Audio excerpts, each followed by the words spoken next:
Now recall this video about the Steve Jabber method. I noticed a comment on the video that stated relying on IOIs is lazy day game and flawed. So it seems some of you have a misunderstanding, and let me clear it up. The Steve Jabber method does not just rely on IOIs. What we're aiming to do is efficiently select which girls are likely to respond well to our approach before we approach. Now this is achieved through a combination of learning pattern recognition skills, building our awareness so we can spot different kinds of IOIs, and building a high degree of confidence in our approach so that when we do approach we make a very good job of it. We don't just spam the same low investment boring pabulum every time we approach.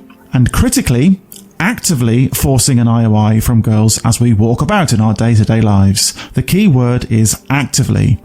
It is not a passive method where only good-looking men can succeed on the basis of their physical appearance. It is an active method where we have a pre-approach routine which feeds into our selection decision about who we approach.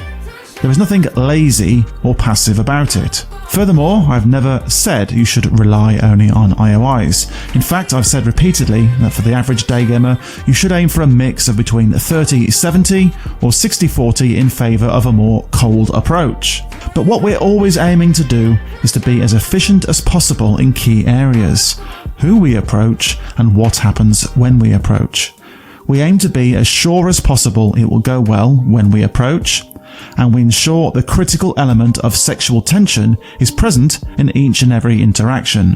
Why do we do all of this? Because the dropout rate for other methods is astonishingly high. The vast majority of men who attempt day game give up, usually in very short order. I have observed over many years the fruits of other day game methods. Scores of men all doing exactly the same thing. Spam approaching with zero social intelligence, low awareness, no pattern recognition, zero spark of sexual tension in set, an attitude of throw as much muck at the wall as possible and hopefully some of it will stick, a cowardly attitude towards sexual tension, evidenced by the absurd 6-foot gap between you and the girl, no touch, no putting yourself on the line, and so on. All of these are symptoms of an expectation of a high failure rate. This is why a 2% success rate is considered stellar in the day game community. Now I don't know about you, but I consider that an appalling success rate. My method is not just based on theory. I teach it week in, week out on one-on-ones, and I've done so for nearly 10 years. Before I came along, all that was known about IOIs was you had to wait for 3 before you can touch the girl, or something like that. Now everyone accepts it. How often do you hear about forced IOIs nowadays? More and more people are coming to understand that I've been right for all of those years. And go back and you will notice I released The Secret Society about 8 years ago.